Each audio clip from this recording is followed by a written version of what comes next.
Peace and welcome to the culture here on the Black Star Network. I'm your host, Farajii. Thank you so much for tuning in and being a part of the conversation. Folks, we are live today. Happy Wednesday. Let's start off talking about this latest situation coming from the Middle East as Israel and Hamas are at war. More importantly, what does that put black people in America? We'll have that little bit of conversation. Also, the House is voting to move forward on choosing Representative Steve Scalise forward in that process to become the next House Speaker. So I'm gonna just ask my sister Suzette to get her take on it a little bit more. Also, out of New York City, Representative George Santos is put under scrutiny as he is under more charges for fraud, causing the New York House to expel him from public service.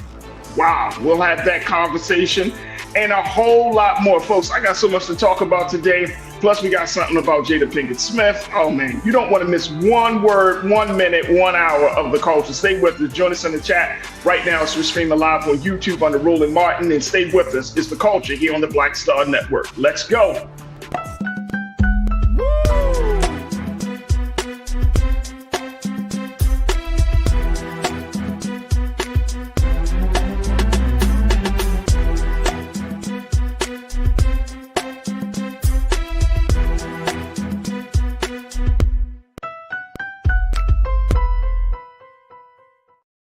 All right, folks, welcome to the culture here on the Black Star Network. I'm your host, Farajii. Thank you so much for tuning in and being a part of the conversation. Welcome, welcome, welcome. We are broadcasting live.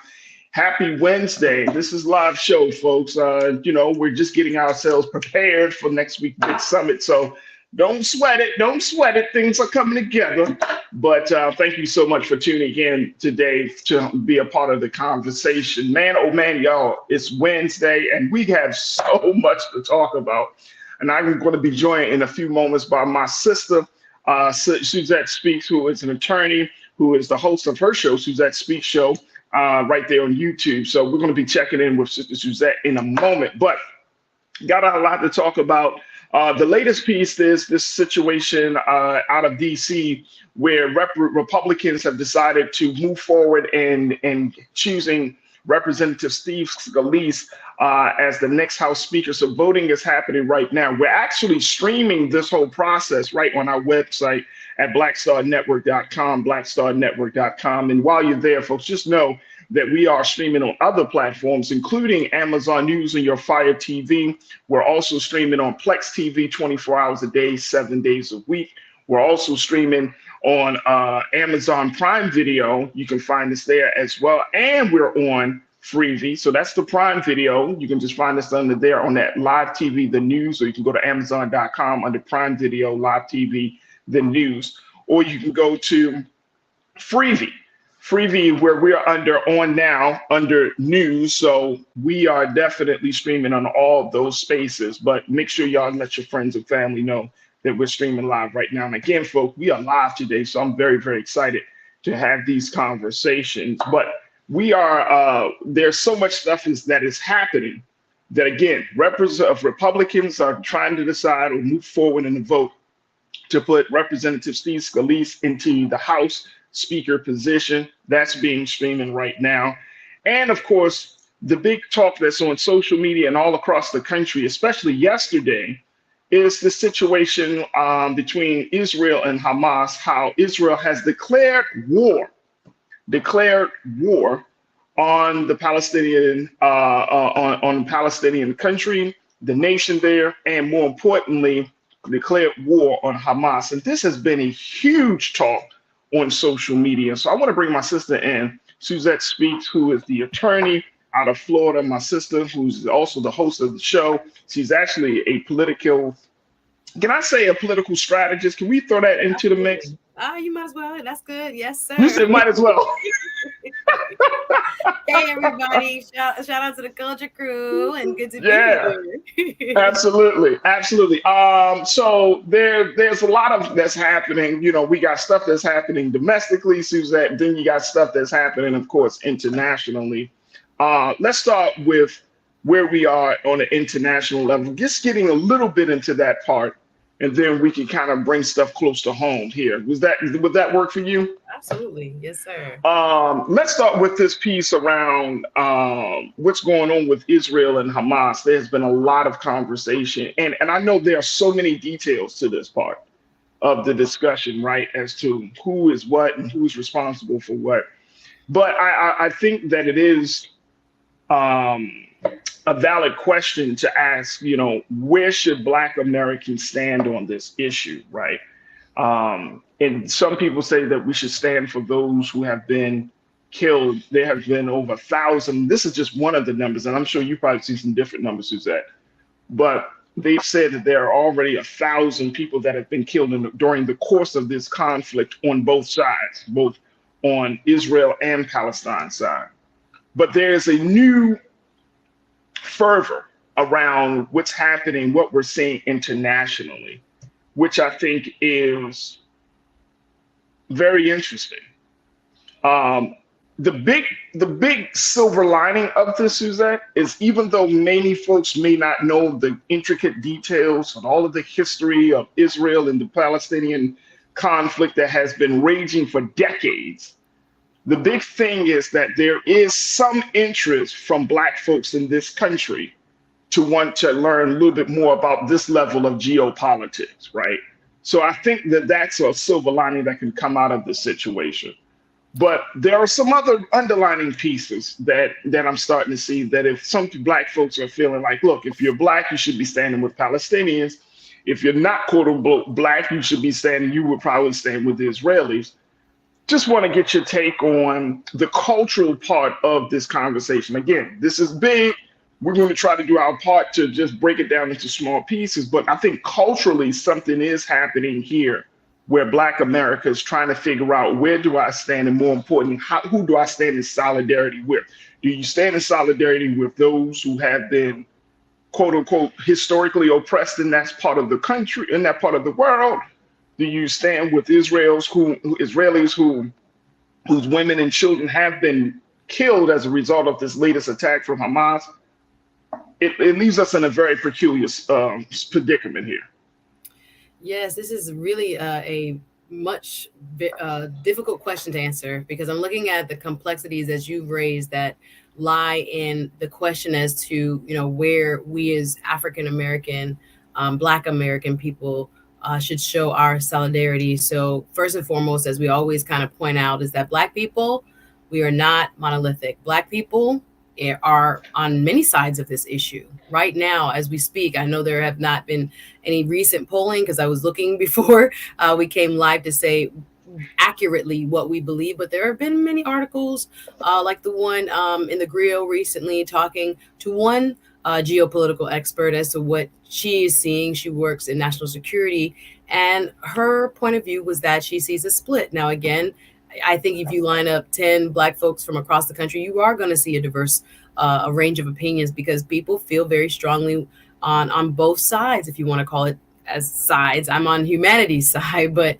for me personally, looking at what happened, first and foremost, I want to acknowledge that this was a terrorist attack by Hamas. And no matter how you feel about the innocent people, whether those on the Israeli side, just the regular civilian, everyday people that woke up last Saturday at 7 a.m. with terrorists in their bedrooms, at their doorsteps, doing what savages do, cut open people, killing people in the most horrific ways. There is a larger conversation that is being sparked about, how did we get here? So I think there's some distinctions that we need to make between Hamas, that terrorist kind of armed, rebellious, some would call it jihadist even, and others who are looking at the innocent people who are sitting inside of the Gaza Strip, right? Those who you did have referred to as Palestinian, those who are of Arab descent, that live within those borders, that confine 25-mile strip within the prescribed border of what is Israel. So there are some folks who are now looking at it saying that what we've seen in social media, and again, they don't speak for every Black person, and I read two specific organizations, Black Lives Matter, Grassroots. I think they're out of California. We've actually had them here. And I think there was one I don't want to get it wrong, Black Lives Matter, I believe it was in the Chicago area.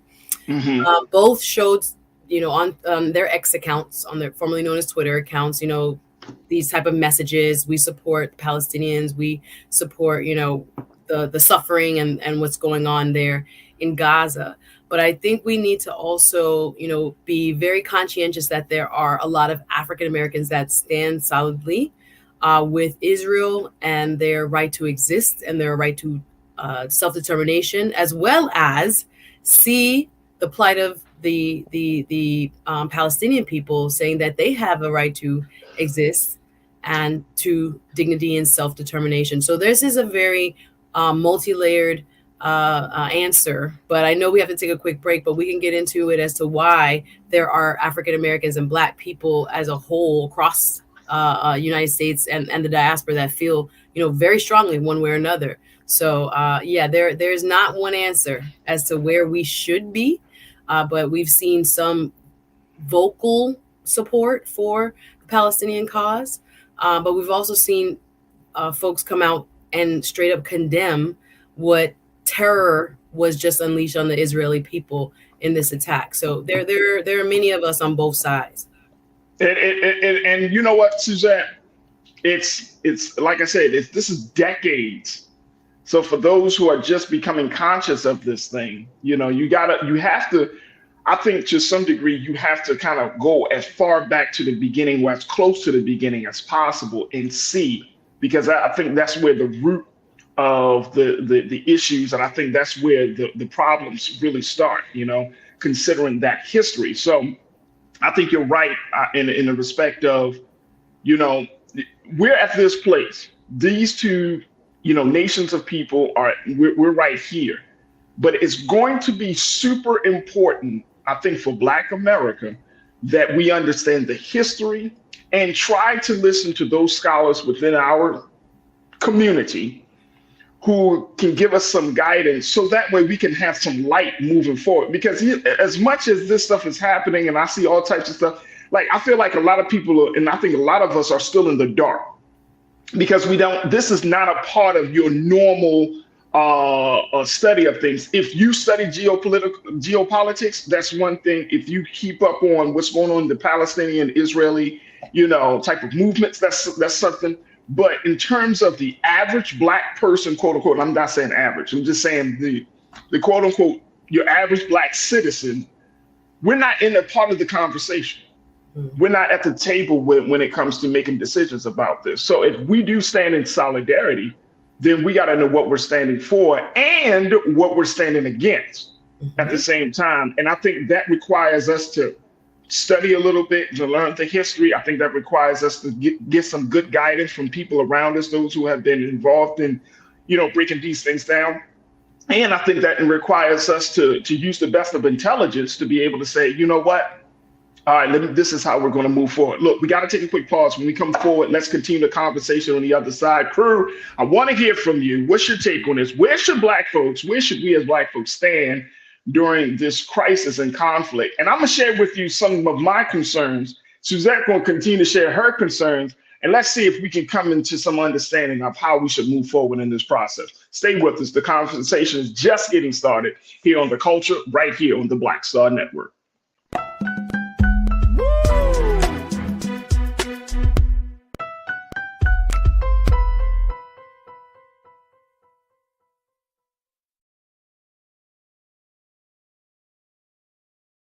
When you talk about Blackness and what happens in Black culture, we're about covering these things that matter to us, speaking to our issues and concerns. This is a genuine people-powered movement. There's a lot of stuff that we're not getting. You get it, and you spread the word. We wish to plead our own cause. Too long have others spoken for us. We cannot tell our own story if we can't pay for it. This is about covering us. Invest in Black-owned media. Your dollars matter. We don't have to keep asking them to cover our stuff. So please support us in what we do, folks. We want to hit 2,000 people, $50 this month, raise $100,000. We're behind 100,000, so we want to hit that. Y'all money make this possible. Check some money orders. Go to P.O. Box 57196, Washington, D.C. 20037-0196. Cash App is $RM Unfiltered. PayPal is R Martin Unfiltered. Venmo is RM Unfiltered. Zelle is Roland at RolandSMartin.com.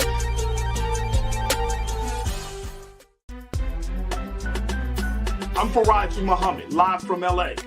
And this is The Culture. The Culture is a two-way conversation. You and me. We talk about the stories, politics, the good, the bad, and the downright ugly. So join our community every day at 3 p.m. Eastern and let your voice be heard. Hey, we're all in this together. So let's talk about it and see what kind of trouble we can get into. It's The Culture, weekdays at 3, only on the Black Star Network. Folks, Black Star Network is here. Oh, no punches! I'm real revolutionary right now. Support this man, Black Media. He makes sure that our stories are told. Thank you for being the voice of Black America, Roland. Stay black. I love y'all. All momentum we have now, we have to keep this going. The video looks phenomenal. See, there's a difference between Black Star Network and Black-owned media and something like CNN. You can't be Black-owned media and be scared. It's time to be smart. Bring your eyeballs home. You dig?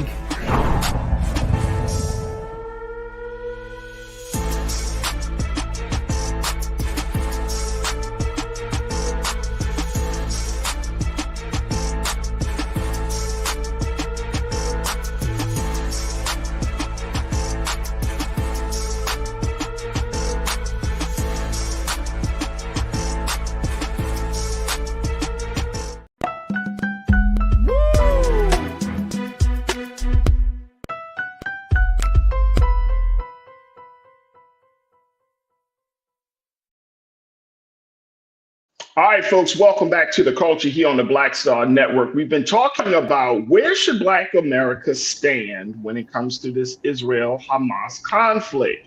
Should we even take a stand? And I've been checking in with my sister Suzette Speaks, host and attorney. And Suzette, you know, there are so many different dynamics at play during the course of this conversation. My big thing is like, okay, I'm glad to see that Black folks are, expressing themselves and at least starting the process to understand geopolitics, because that's what this is, right? And more importantly, starting to understand some of the history of this. But there are many different dynamics. Here are some of the key factors that I thought, Suzette, and I want to get your take, and crew, I want you to join us in the conversation, because many of you, I will say some, I'm not gonna say many, Suzette, let's say some of the crew are simply saying, not our battle, staying out of it. We're going to stay out of this, you know? But my concern, here's my concern, y'all. As much as we'd like to believe, and I'm not saying I'm trying to be Mr. Doomsday here, but as much as we can say, all right, let's stay out of this, when I heard President Biden yesterday, Suzette, say 14 Americans were kidnapped, a couple of Americans were bombed or were killed during that attack by Hamas, I started thinking about, and y'all tell me if I'm wrong in thinking this. I started thinking about how wars had been started before, where there were American citizen casualties as a result of two other nations fighting each other, and then the United States being brought into a situation. We can probably go back to every major war that this country has been engaged in and draw and connected the dots to show the link that America was involved in that war because of some interest. Now, it could have been oil, but it could have been American lives. And we've seen that time and time again, that's oftentimes the precipice for getting involved, to having boots on the ground. So when I heard the president say that, talking about the human atrocity of those who were killed by the Israelis that died, the ongoing conflict, and then when he said that he started talking about those 14 Americans who were involved in this situation, kidnapped and everything, and some had died and all of those, I was like, oh my God, are we getting pulled in? Matter of fact, for those who don't know, Senator Cory Booker, who is, of course, the black senator, our black senator, he was over there when the attack started to happen. he said, according to a report, that he was just taking a jog, and one of his staff members had reached out to him while he was jogging and said, "You need to take cover." And then boom, the attack started to happen. So he could have been one of the casualties, an American casualties of that. So I'm just putting these things out here real quick, Suzette. But along with the loss of life and those who were kidnapped, the other elements that I see is that some people say Hamas does not necessarily, quote unquote, represent the Palestinians or the Palestinian efforts to, to broker some level of independence, that they're kind of working as this kind of rogue group. And they have links to Iran. So that's one of the things that I've saw. The other thing is, on the United States and Israel side, the unequivocal support, financial support, that the United States has given Israel each and every year, when you're talking about billions of dollars for military aids, unequivocal, unprotested, bipartisan aid that's given by our country to Israel. So that's another dynamic of this. And then I think the other point is Black Americans being able to stand in solidarity with those who are oppressed globally. That when we start to open ourselves up to reaching across the ocean to stand in solidarity, then that broadens the movement for us. And I agree with that. But that's another part of this process, is like, we should be standing with those who are oppressed. We should be standing with those who have been under, quote unquote, tyrannical rule. So I want to kind of get your take on this, because I know it's a lot of different pieces, there's a lot of different dynamics, but there's certainly some pros and cons of us being at least involved or at least engaged. What's your take? So first and foremost, I think as Americans, we have to pay attention and we have to be involved. As you just stated, whether it's because of our tax dollars that are spent in this region, and knowing that what happens in this region does have an impact as our country goes, whether it's getting involved militarily or otherwise. We have a stake as Americans in what is happening in the Middle East. Let's take it back a few decades so we can understand. And again, we can go back a couple centuries, really. As you said, you have to understand the genesis of what, now, no pun intended. I know a lot of people are quoting the Bible in the chat, but looking at fast forward to World War II and what happened. When we talk about oppressed people, when we talk about historical genocide and what happened to Jewish people in the war with the Nazis, 6 million of them were annihilated by a regime that was just in its purest form evil. So beyond that war, from 1941 to 1945, after that war, the state of Israel came into being. And again, there were so many different talks between the allies, or what became the United Nations, and Arab countries that are in that region. And long story short, and again, I'm not an expert in Middle Eastern history or geopolitics. I'm just giving you the short version of contextual history, so that we understand how did we get here. So you had a state that was formed by UN charter, but many of the surrounding Arab nations didn't agree to this the border formation of what is now today the state of Israel. So you had a strip of land that extended out of Egypt, what is now Gaza. You had the West Bank, which is also containing a lot of people who were made refugees after the formation of Israel. So you have groups of people who claim, ancestral heritage to this land. And then you also have our Jewish brothers and sisters who were given this land based on what happened to them in Europe. They were given a homeland, somewhat of a reparation, if you will, so that they could be living in peace and harmony and taken out of the despicable atrocities that had just occurred in World War II. So you have this dispute that has been going on. Israel's going to be 75 years old. And you also have folks within these territories, the Gaza Strip, who are looking for self-determination and a way to actually live a dignified life as well. However, the people of Gaza have not had an election since 2007 and have been de facto taken over by, run by Hamas. And again, there's a distinction between what is going on with the government of that, or the takeover of the military by, the military, which I call it outlying wing of terrorists called Hamas, and the actual people who want to live, breathe, and go about a dignified life. In Gaza, the poverty rate is about 81%. About half of the population does not work or has no means of earning a living. They depend on aid. And there has been a blockade of supplies for quite some time now, where there's no food, etc., only like aid-based relief for 2 million plus people. The size of the land is about twice the size of Washington, D.C., but has about 3 times as many inhabitants. 2.2 million or so people live there, and it is a grievous situation for them. Nonetheless, this militaristic arm has taken it upon themselves to, within its own charter, within that organization, Hamas's self-determined reason for existence is to destroy Israel.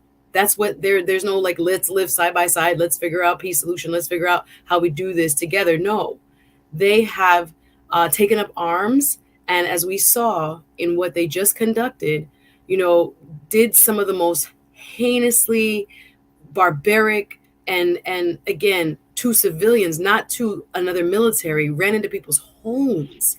And because of their, hate-filled, ISIS-like approach, if you want to call it that, wreaked terror upon over 1,000 people in this surprise attack. They were ambushed right on the border there.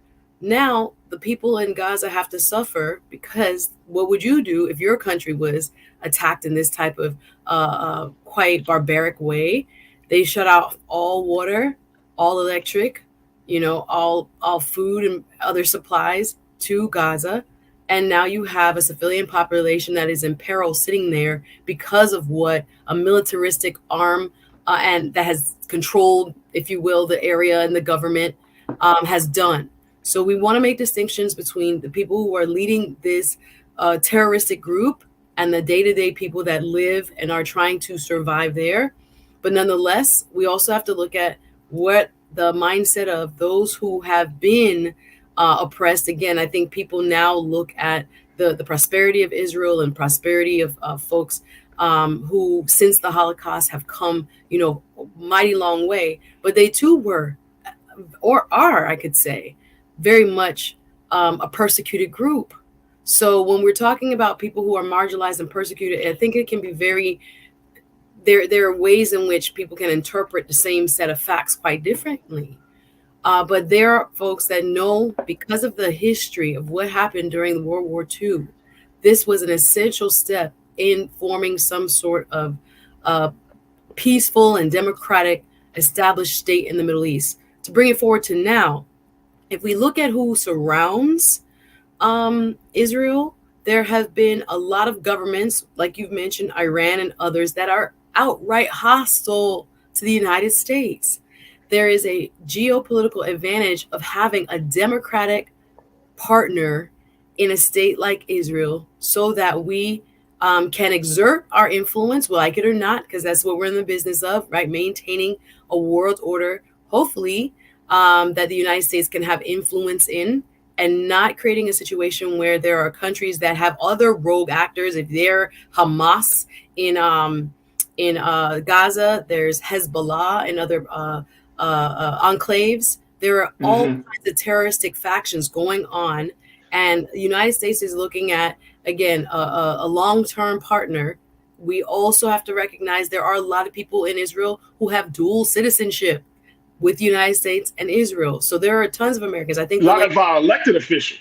Yeah, exactly.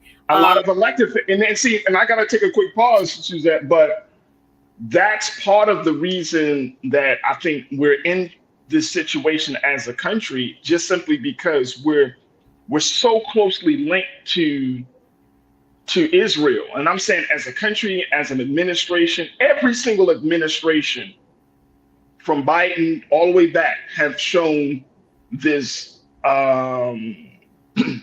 this unequivocal support for Israel. But when there's, and I've seen this, and this is not just all Farajii, but when you talk about Palestinian hurt, Palestinian pain, and especially looking at the sanctions that the Palestinian people have been operating under, that same level of support is not there. Every single administration, presidential administration, has kept that money train going. So if the United States is serious about preserving or saving people's lives, then you have to look at, okay, in this particular case, yes, okay, there's an attack by Hamas, but is this a ongoing thing? Has the Palestinian people has Palestine imposed sanctions on Israel? Like, who really has the power in this situation, right? And I think that we have to figure out, and this is the very hard part, folks.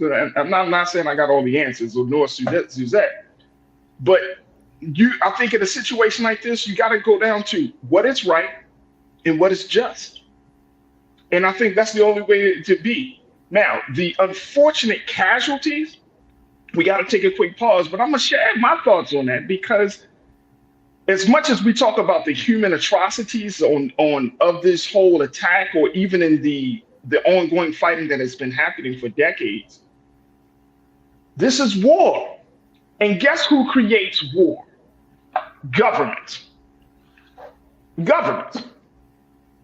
We can talk about the effect, but you got to talk about the cause. You got to talk about the cause. Is it policy? Because if you put in sanctions on a group of people, that's considered a form of structural violence.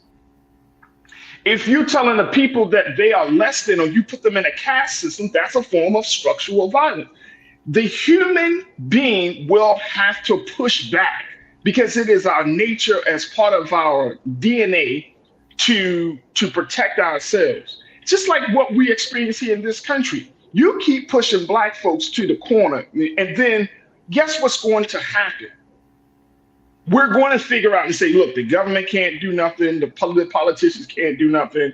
This institution not going to help me. That institution is not going to help me. Therefore, I'm going to take matters into my own hands, and I'm going to start doing something, because the human being can only suffer under injustice. The human being can only suffer in silence, but for so long. Look, we got to take a quick pause. When we come forward, more conversation. Crew, I would love to get your take on this. Stay with us. It's The Culture here on the Black Star Network.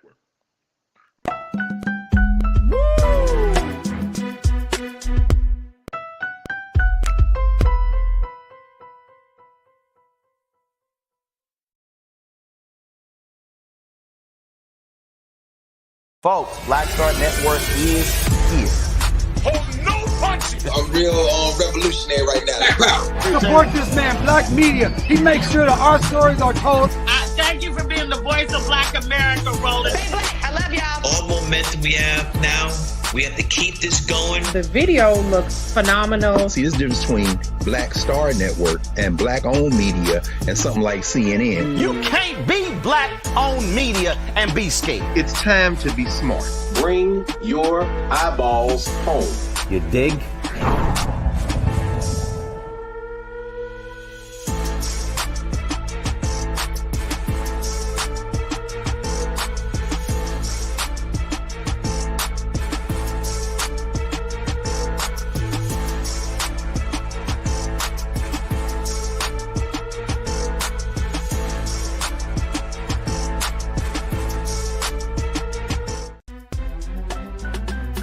I'm Farajii Muhammad, live from LA. And this is The Culture. The Culture is a two-way conversation. You and me. We talk about the stories, politics, the good, the bad, and the downright ugly. So join our community every day at 3 p.m. Eastern and let your voice be heard. Hey, we're all in this together. So let's talk about it and see what kind of trouble we can get into. It's The Culture, weekdays at 3, only on the Black Star Network. When you talk about blackness and what happens in Black culture, we're about covering these things that matter to us, speaking to our issues and concerns. This is a genuine people-powered movement. There's a lot of stuff that we're not getting. You get it, and you spread the word. We wish to plead our own cause to long have others spoken for us. We cannot tell our own story if we can't pay for it. This is about covering us. Invest in black-owned media. Your dollars matter. We don't have to keep asking them to cover our stuff. So please support us in what we do, folks. We want to hit 2,000 people, $50 this month, raise $100,000. We're behind 100,000, so we want to hit that. Y'all money makes this possible.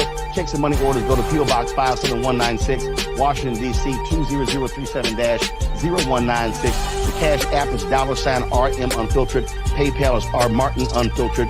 Venmo is RM Unfiltered. Zelle is roland@rolandsmartin.com.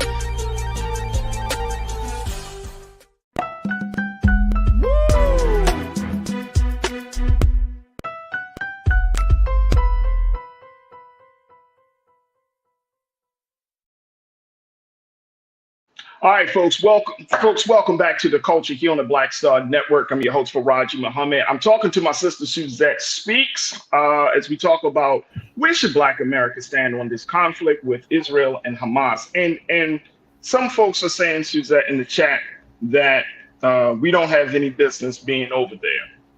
Some folks are saying that it's beyond us to get involved.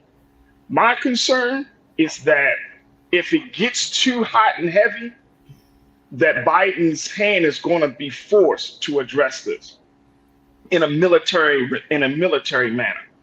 Now, if Biden is forced to send some troops to the ground, and I'm not saying he will, or if he's forced to ask the American people to pony up more money, because we already given Israel billions of dollars.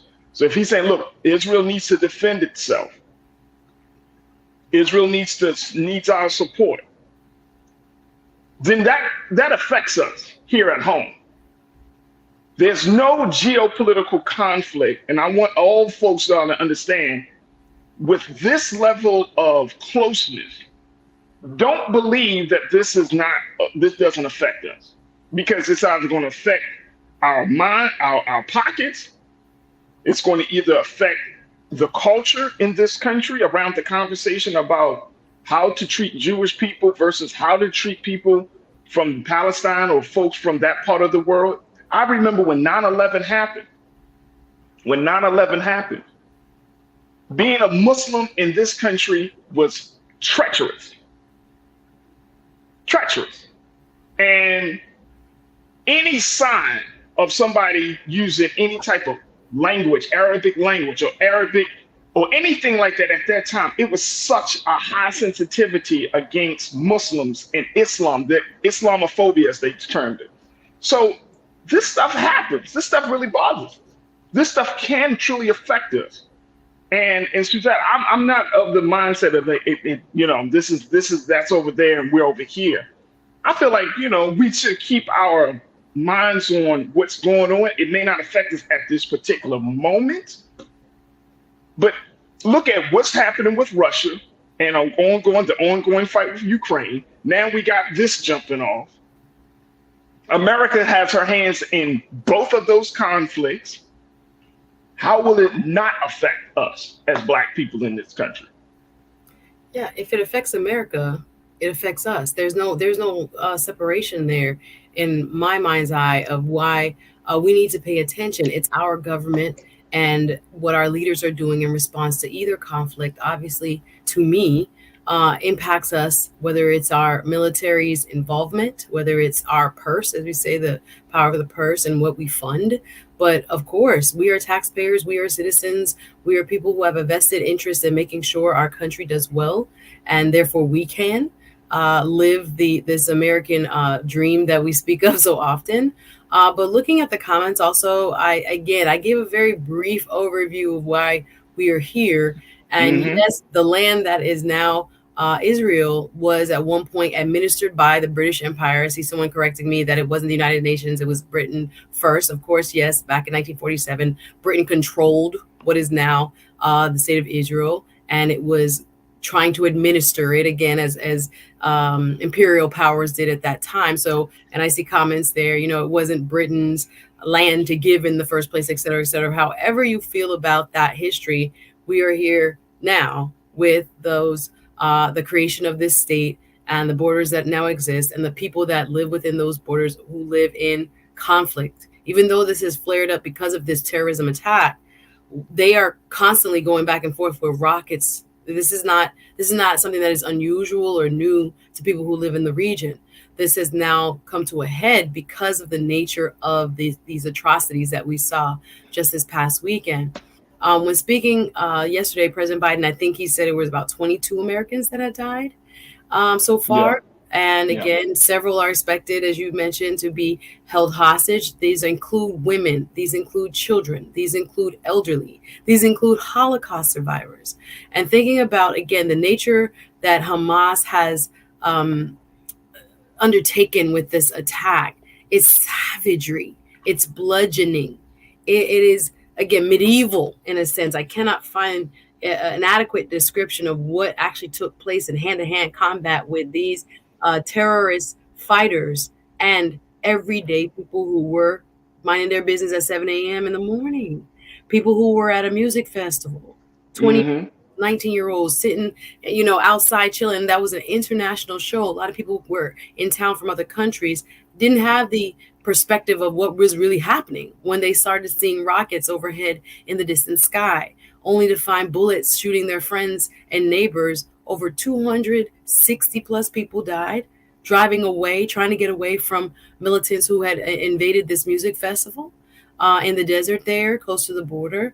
This was a very sick and really tragic and terroristic. It doesn't seem to fully encompass what actually happened. So any government that type of incursion happens to, they're going to respond.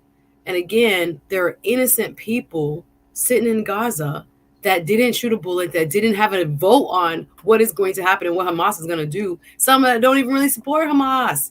They want to just, again, live with dignity and the right to self-determination. But now we have a larger scale. I would also like to throw out there, as you mentioned, as we are simulcasting the broadcast of hopefully the speaker vote. This is why when we did the show last week, it was so important that we talk about how we have to have functioning government, because the way monies can flow to our allies is through resolutions by Congress. The president can't, in his own or her own volition and might, just sign a check. No, appropriations, as they're called, funding bills, come through Congress. And our House, as we have been sitting for the past almost week without a president, speaker, of the House, you know, we couldn't conduct this business. That's why it's so important that we have functional leadership. And what Matt Gaetz and his colleagues in that far right kind of, again, terroristic, legislatively speaking, part of the Republican caucus did. That's why it matters. Stuff like this, it can be that people see our weakness in our own government. And oh my gosh, yes.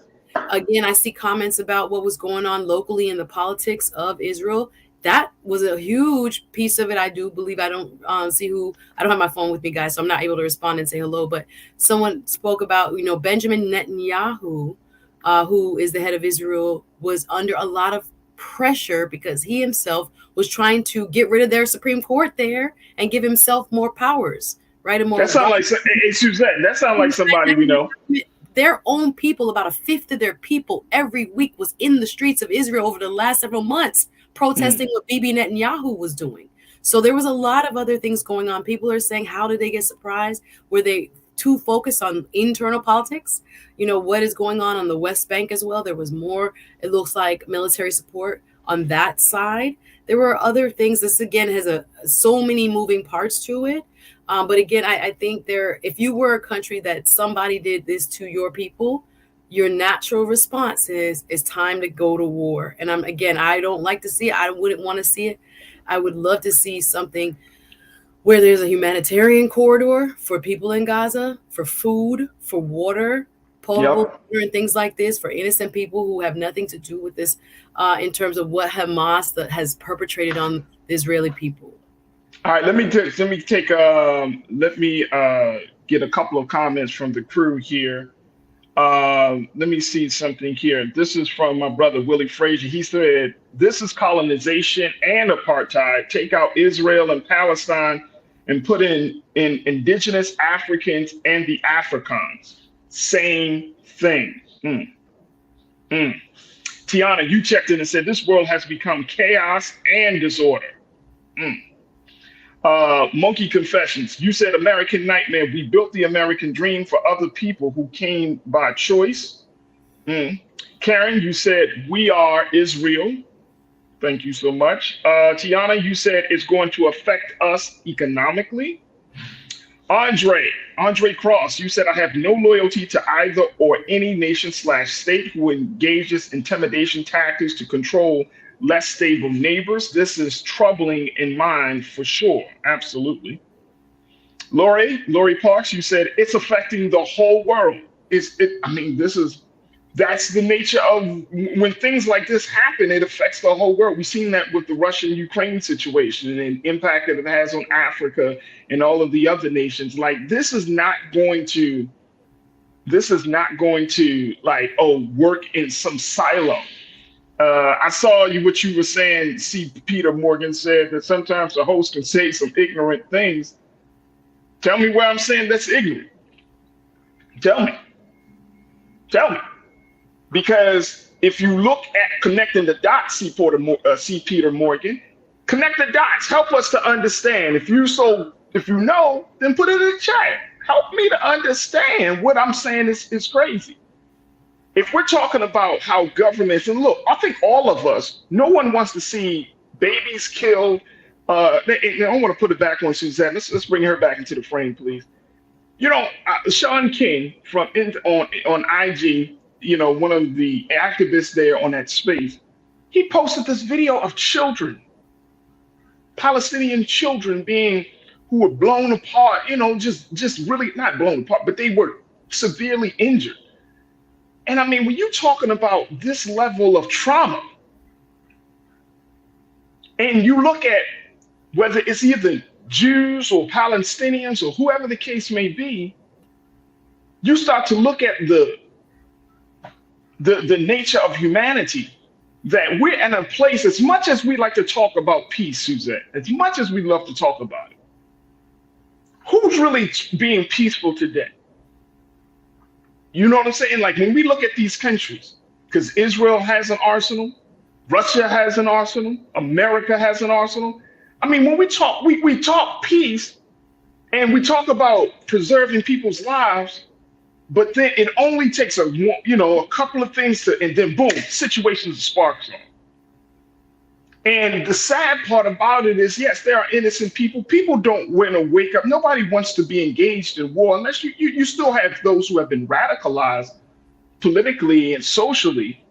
But I think a lot of people just say, look, man, we just trying to find the best way to do it, the best way to live life. But at the end of the day, governments are putting people's lives at risk, right?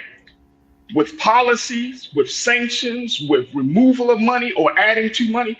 And all of these things are happening without the American people truly knowing what's happening. All of these things are happening without being really informed, because we're getting one set of information on this side, and some would call it propaganda. And then on the other side, something else is being presented about the American people. So when the American people, when we're moving and traveling, going other places, and they ask questions like, "You from America? And what you doing? Oh, okay. So do you know what your country is doing?" And we're left in looking crazy.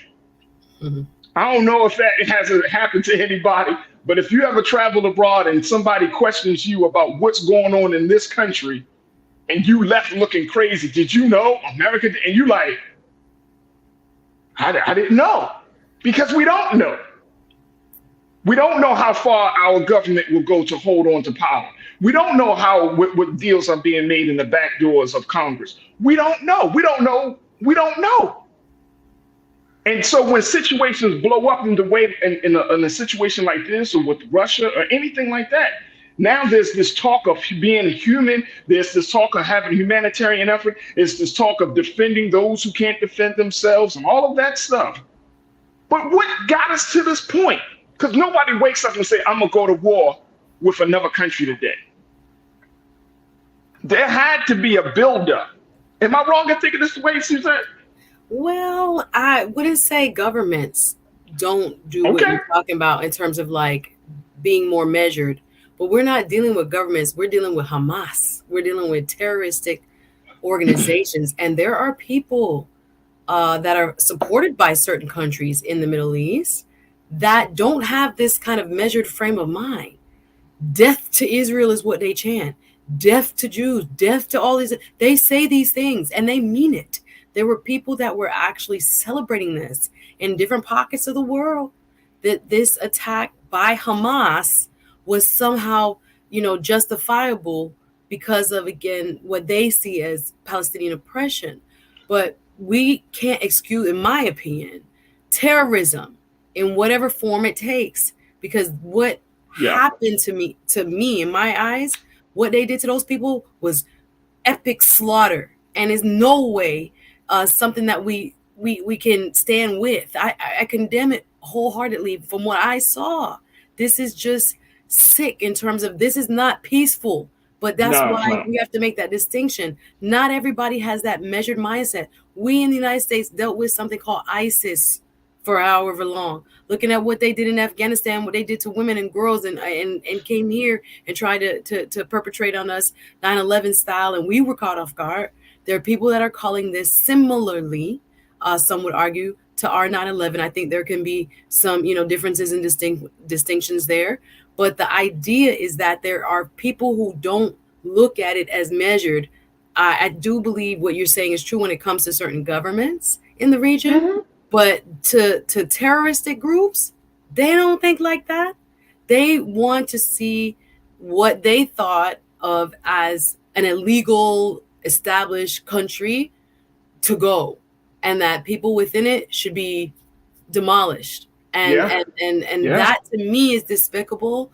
And that's why we have to make the distinction. There are terrorists among those who say they fight for the Palestinian cause, but they're not reflective of actual Palestinian people that are just suffering every day and living their lives. So we have to be very careful. That's why, as you pointed out, the regional possible conflict that can come into play, because the dominoes are looking at right now what is going on in Gaza and Israel, but the bigger players who are the allies to each, again, can cause something regional to pop off, and for it to become very ugly very quickly and escalate very quickly into a more global dynamic. So even the United States just sending a aircraft carrier straight to the Middle East because they're trying to deter actors like Iran, saying, don't play, don't touch it. You see what's going on, don't get emboldened. Because again, their mindset is not, who wants to not start a war today? Their mindset is deaf to people that are not like them and think like them. So that's why, again, as a Democratic partner, you will hear our leaders argue all day, we got to support Israel because of what the dynamic of the region look like and looks like, and why it's important that we also don't forget what happened to this large, group of people that were living at the time in the ghettos of Europe and were annihilated vis-a-vis, what the Nazis perpetrated on them. So I think, again, some of that history, because we have shorter memories sometimes, and we're looking at, they are much stronger than this group or that group. There is so much behind why I think the U.S. government, why we heard President Biden come out so strongly to support, because they know really and truly how other players in this region really feel. And they don't just feel that way about Israel, they feel that way about us. And some of them are nuclear powers as well. So there's a, let's hold the line here, support who we need to here.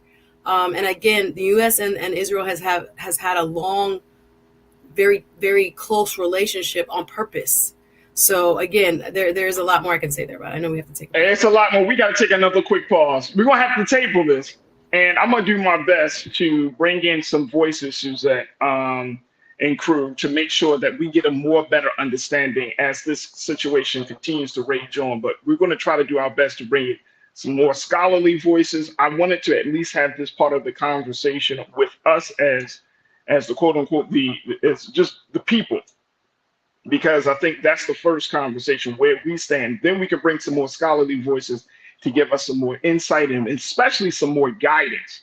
Because as we're moving forward in this whole thing of trying to figure out who and what and where do we stand in our personal politics and understanding of these things, it's important that we are rightly guided. And I would highly recommend that many of us to go ahead and start to look at it. Look at the history of either. I saw a couple of people say, what about the Ethiopian Jews? What about the Ashkenazi Jews? What about all of these different groups of people that have received various treatment based upon their skin color and all of those things? So there's a lot here, and certainly we can't resolve it here within this conversation. But the best thing I would say is that let's continue to read our history, understanding what's going on in that part of the world, and try to see, and I want to see that very quickly, I would encourage people to try to see themselves in this part of the history. You know what I mean? And I think that's what will connect for Black folks in this country. Black folks, we understand what oppression looks like. We understand what tyranny looks like. We understand what some level of structural violence looks like. So I think that we are probably best to understand this place that we find Palestinians and Israelis in this whole process. All right, folks, we got to take a quick pause. When we come back, more conversation. Stay with us. It's The Culture here on the Black Star Network.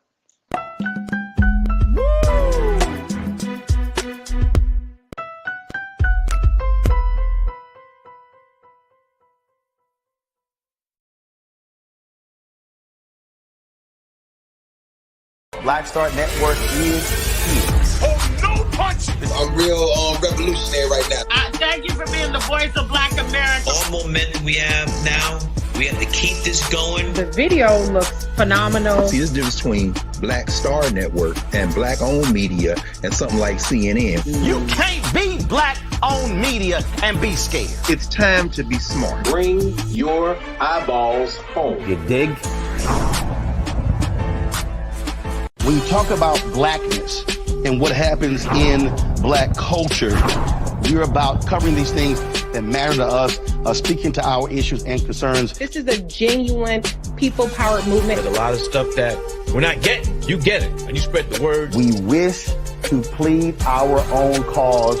Too long have others spoken for us. We cannot tell our own story if we can't pay for it. This is about covering us. Invest in Black-owned media. Your dollars matter. We don't have to keep asking them to cover our stuff. So please support us in what we do, folks. We want to hit 2,000 people, $50 this month, raise $100,000. We're behind 100,000, so we want to hit that. Your money makes this possible. Check some money orders. Go to P.O. Box 57196, Washington, D.C. 20037-0196. The Cash App is $RM Unfiltered. PayPal is R Martin Unfiltered. Venmo is RM Unfiltered. Zelle is Roland at RolandSMartin.com.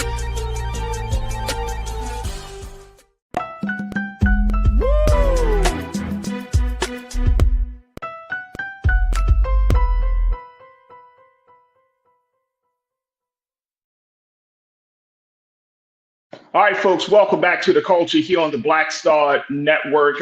We are streaming live on our home website at blackstarnetwork.com. If you missed the first half of the show, we at least talked a little bit about this ongoing conflict and where we stand. Again, it's an ongoing conversation. We are not going to have all of these questions resolved in one discussion, but we want you to go back. If you missed that first half of the show, go back to our website at blackstarnetwork.com. Download the app for free.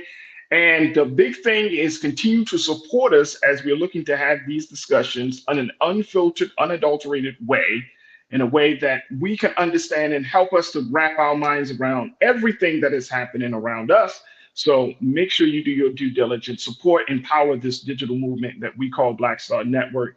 And we thank you for your support. We're also streaming live on Amazon, on your Fire TV, Amazon News. We're streaming live on Amazon Prime Video, where you can find us. We're streaming on Freevee and Plex TV. There we go. So we got a couple of platforms we're streaming on, of course, on social media under Roland Martin, and on YouTube. You can find us on YouTube under Roland Martin. That's also where you can join us as being part of our online culture crew, where we have a very, very dynamic group of folks who come in and have these discussions amongst themselves. We have it with them, you have it with you, and we just try to do our best to kind of navigate through all of the chat to get to some understanding, to get to some truth telling, and hopefully to find some solution on how to move forward. So we thank you for your continued support. All right, folks, speaking of those who can't speak up for themselves, everybody's been talking about the babies. Well, this is the latest motivation coming out of the state of California, as California is looking to be another state that will implement what is now being called the Ebony Alert. This is an alert that would focus on missing Black children and Black youth. We have all are familiar with the Amber Alert. This is specifically designed and tailored for Black children and Black youth. Now, this was something that was this came into existence as a result of a law from California Senator Stephen Bradford, the Democrat out of Gardena. He said, quote, take a look at this, folks. He said, African Americans, whether they are children or young adult, are often listed as runaways. He's the author of a new law that creates Ebony Alerts for a community disproportionately impacted by missing youth. He said African American young adults make up almost 40% of those individuals who come up missing. He said it's going to put significant change in how we react and it's going to put significant change in how we react and how we respond. Another lawmaker has pointed out, as well as we talk about this Ebony Alert. So this is a way, and I want to bring my sister Suzette back into the frame on this. Thank you, Suzette. This is a way for us to kind of like change the conversation, right? Something that comes to my mind is that when we had those that situation with Carly Russell, I think that's the sister's name, who said that she was kidnapped and it was all found out it was a fake. You know, she made up the story. But the fact is that there was a lot of conversation about who is looking out for women, who is going to take the woman's story.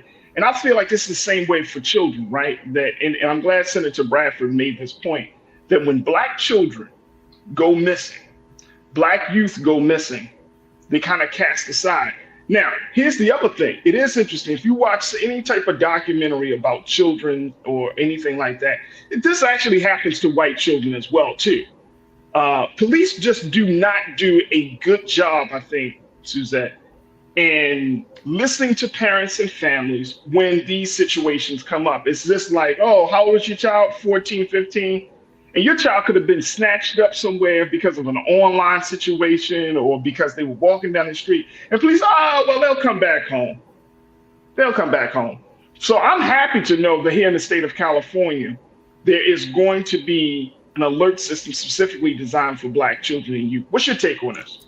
Super important, and it's a great step forward because, like you're saying, we disproportionately represent the amount of missing people totally based on our population. It is disproportionate. So let me break down the numbers so you understand what I'm thinking. So of each year, about 600,000 people are reported missing. 600,000, right?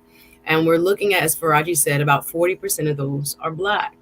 And when we look at the amount of our population in the United States, we're about 13.4%, according to the U.S. Census. They're about, some say as high as 17%. And not everybody answers their census, but nonetheless, we were looking at of the children who are kidnapped, 33% of the children are African American, right? Black children, again, disproportionately outnumber our white counterparts when it comes to who is missing. But when we look at the media coverage, Farajii, it's estimated that Black children only get about 7% of the media coverage when it comes to missing and exploited children. So for California to take this step forward and look at possibly being more of a megaphone for Black missing youth is super important, because we go missing more often, but we get way less coverage. Now, we've had a couple of cases where it has been, national news, and it came out that the person was fabricating their whole story. But every day I don't know that I don't want to kind of repeat any falsehoods here, but even on Instagram, and I'm looking at, they're saying the numbers of missing kids in Philly and in other places across our country that are, not being reported on because they're assumed to be runaways. They're assumed to be, I think many states have a waiting period where you have to wait at least 72 hours before the person is even considered missing, or 48, depending on where you live. So there's that. But again, we don't get the coverage or the same or even similar or proportionate coverage as our white and Latina and Asian counterparts receive. So it's really important that we do highlight this. Black women are among the highest. Black girls too. Let's put that out there. And look very quickly, like that's part of the reason why the Ebony Alert was established, because they found, and I don't have the numbers in front of me at this moment, but they found that when Black girls go missing, and I'm talking about little girls, y'all, I'm talking about like 10, 11, 12, 14, 15. When Black girls go missing, guess what usually happens to them, Suzette? They end up in the sex trafficking network. So now, and I mean, and we see that. Look, I'm convinced. I've lived in and visited many American cities. When I see some of these young sisters on the street, I'm convinced that they are part of some sex trafficking ring. I'm convinced they might be on the street during school hours. They might be on the street during late night hours. They're on the street looking completely out of it. And my heart and my prayers go to these families and to them sisters, them little girls, because this is a tragedy. And it's one of those things that we don't talk. I'm not gonna say we don't want to talk about. We just don't talk about quite as much. That the fact that your daughter, your niece, your granddaughter can be caught up, whether it's by coercion or whether it's by some violent kidnapping, can get caught up in a situation where she's being trafficked. And so it's necessary. Someone asked in the chat, let me just check here. Very correct. Raw talk, real deal. You said, will we then have brown and other ethnic alerts? I don't know. But I'm happy we got an Ebony Alert. And if there are other alerts, so be it. I wouldn't be discouraging that. It's okay if other people advocate for that as well. That's fine. I don't think it has to be either or. It can be both and. It could be. I agree. I totally agree. So I don't think that, but I think that the conversation about children, it's a little touchy, especially when it's about these girls. It's a little touchy. Are we really screaming out when girls are kidnapped, when girls are trafficked? Is there enough of a choir to hear to show that, look, our Black girls are important? That's my concern. That's why I think this is an awesome system for us to put in place. And I hope they put it in place in other states. Absolutely. And I would kind of just ask our audience to do their part as well. And I know it has happened to me. South Florida is a big hub for human trafficking. Central Florida, Orlando area, ATL, other places around our country, unfortunately, have become hubs for snatching people and putting them into this sex trade. And I think I read somewhere that there was a wonderful, I think it's nationalized now, hotline that I had it saved in my phone. I don't have my phone. It's being fixed right now, but a hotline saved that when you see something, you can call. I've seen situations like what you have described, Farajii, where I'm looking and my spirit is just so uncomfortable with a young lady with like a group of men or a very young child. I saw her in a park one time, and the way her clothes were, like, her shirt was off the shoulder, and I'm like, it's something about this that bothered me. Call the local police department non-emergency number, or call the possible human trafficking numbers. If you can Google it real fast on your phone, or just call the non-emergency number. It's better that you call an officer, come to the park. There's somebody that looks really weird. I asked this little girl, that's your dad? Is that your uncle? Who is that? They don't answer. Sometimes they don't answer, and things like this. I report anything I see that look off. If it's me, if it were my daughter or my cousin or my baby sister, whatever it is, you would want somebody to say something. So sometimes we be minding our business, and I get that. But oftentimes what can stop this type of exploitation is a good, person, a Samaritan that just says, something is really weird about that whole situation. Let me alert an authority and they can come check it out. Right. So I think it's important that we don't, put ourselves in a position where we feel afraid to say something, because we know, in your spirit, sometimes when you look, you're like, something ain't right there. And it can save a life.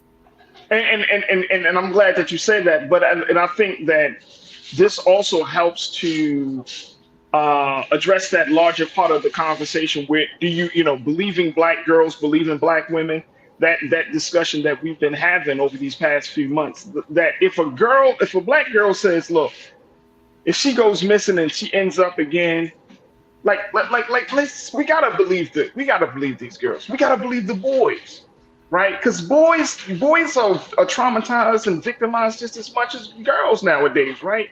Boys can get caught up in a situation. And so it's not easy. I know it's not easy for us to talk about the idea that you can take a 13-year-old girl and then put her on in some space like that. It's not easy, but we got to believe them. We got to believe them. We got to do all of our due diligence. And back to the police very quickly, Suzette. If your local police department does not take the case seriously, you don't stop fighting. You don't just accept it. You don't just sit home and wait for that child to return back home. You don't stop fighting. I know that in some cities and states, they have a police, then you go to the sheriff's department. If you don't have nobody in the sheriff's department, hell, you go to the FBI. You know what I'm saying? You don't stop fighting until somebody hears you and listens to your story and believes what you got to say, because that's how valuable these children are. So big shout out to Governor Gavin Newsom for putting something like this into place. More importantly, big shout out to Senator Bradford for creating a law to create the Ebony Alert. I think it should be done in every state. Hopefully it does. I see some of the crew is saying, one person, Kathleen Davis, you say, I pray Michigan is next to adopt the Ebony Alerts. Absolutely. We got to make sure it's done. Look, we got to take another quick pause. When we come forward, let's talk about relationships. I know that's one of your favorite things you discuss in your show, relationships. Jada Pinkett Smith. I'm gonna just share that with y'all. Look, we'll talk about it on the other side. Stay with us. The conversation is up next, right here on The Culture on the Black Star Network.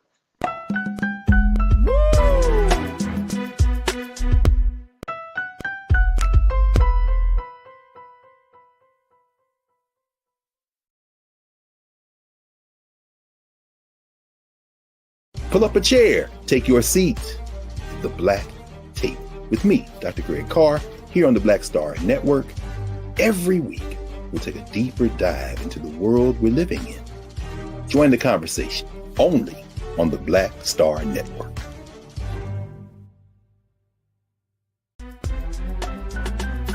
I'm Farajii Muhammad, live from LA.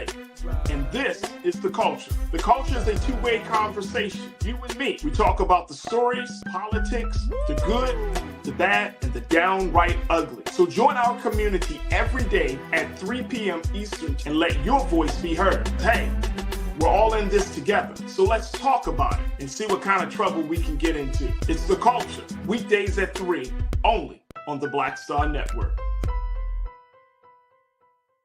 When you talk about blackness and what happens in Black culture, we're about covering these things that matter to us, speaking to our issues and concerns. This is a genuine people-powered movement. There's a lot of stuff that we're not getting. You get it, and you spread the word. We wish to plead our own cause.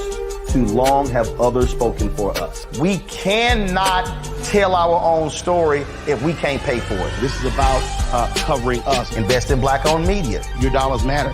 We don't have to keep asking them to cover our stuff. So please support us in what we do, folks. We want to hit 2,000 people, $50 this month, raise $100,000. We're behind 100,000, so we want to hit that. Y'all money makes this possible. Check some money orders. Go to P.O. Box 57196, Washington, D.C. 20037-0196. The Cash App is $RM Unfiltered. PayPal is R Martin Unfiltered. Venmo is RM Unfiltered. Zelle is Roland at RolandSMartin.com. Folks, Black Star Network is here. Oh, no punches! I'm real revolutionary right now. Support this man, Black Media. He makes sure that our stories are told. Thank you for being the voice of Black America, Roland. Stay black. I love y'all. All momentum we have now, we have to keep this going. The video looks phenomenal. See, this difference between Black Star Network and black-owned media and something like CNN. You can't be black-owned media and be scared. It's time to be smart. Bring your eyeballs home. You dig?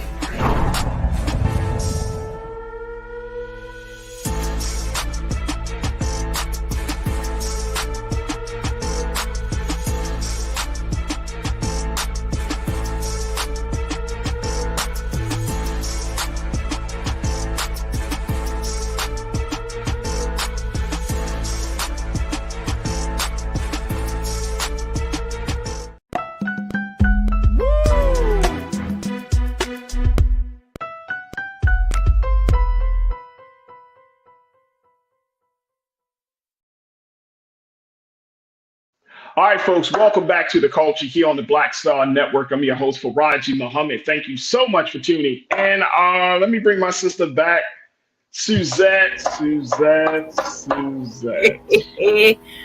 Oh, Lord. Here we go. I can't even.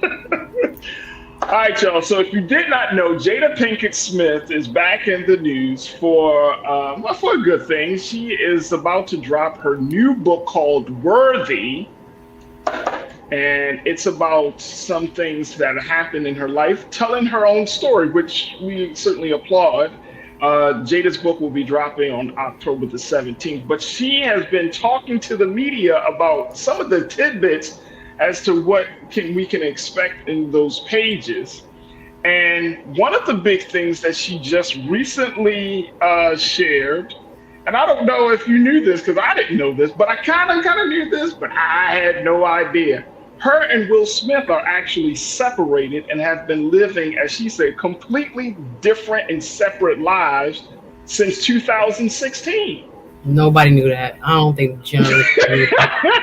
It's like, what? Okay, Jada, thanks. So for the past 7 years, and even during the time of that infamous Oscar slap, Jada Pinkett and her husband, because they are still legally married on paper, but they have been living separate lives, during that period, they have not been romantically involved.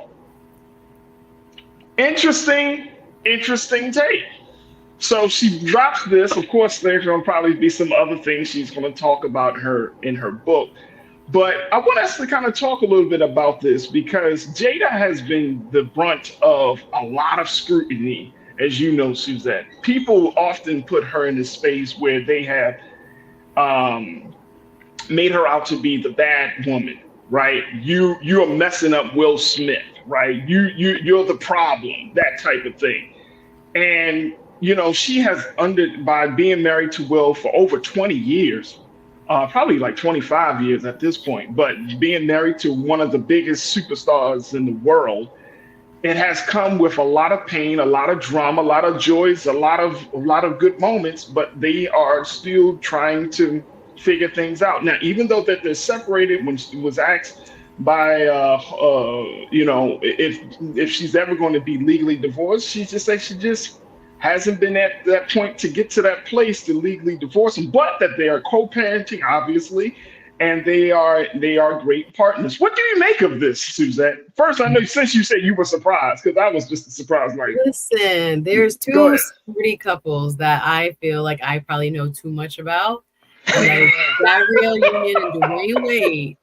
And Will Smith and Jada Pinkett Smith. Okay, we are in the group chat, y'all. We have been added, and there's no way that we can take ourselves out of this group chat of everything that has occurred. Now, again, marriage is a very complex journey of two individuals who choose one another, and no one knows what will happen. And I would add, no one knows who the other person will become and how we evolve. And hopefully we evolve in those unions together, but sometimes people evolve apart. Obviously, a lot more makes sense to me now, knowing that they have basically been separated since 2016. I think there is a lot of pressure on Will and Jada, as we know them colloquially, because they have seen, for many before, I would say, the slap, like they were doing it right. Like they had, beat the odds, first and foremost, being a Hollywood couple and being a Black couple that are both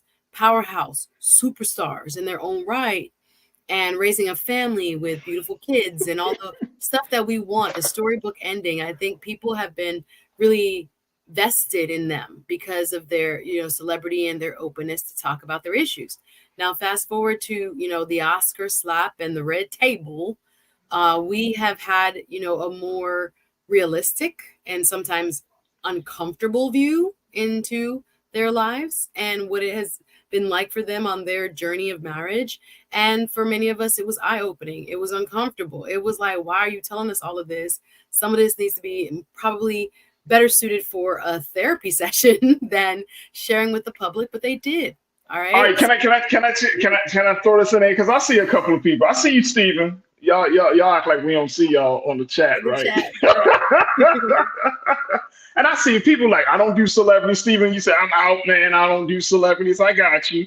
And who else said something? They about to leave the chat because they don't do celebrities. And big shout out to here we go. Let me just, I'm looking. This is live, folks. This is all good. I think it's Lori. Yup. Lori, you said, here we go. I could care less about their personal business. Why do others have all of their concerns, their everything into Jada and Will, instead of having more concern about living their own lives? I hear everybody saying this. I hear y'all saying this. Suzette, I think you know me well enough. I think you understand what I'm about to say. I hear y'all saying this. But let's stop playing. Let's stop playing, y'all. We are all wrapped up in celebrity culture. All of us. In some way, shape, or form, we are all wrapped up in celebrity culture. And they push it on people. They push it on us a lot. They push it, but guess what? We'd be like, give it to me. Give it to me. You know what I'm saying? It's like they push it, but then at the same time, it's like we do have this affinity toward celebrity culture. Now, here's why I think this is interesting. This is why I think we should at least have a conversation about it. One thing about Will and Jada is that there's a certain level of authenticity that comes along with their relationship. And for me, when I think about all of the ups and downs of their relationship and all of that they expose, there's an honesty there. There's an honesty there, right?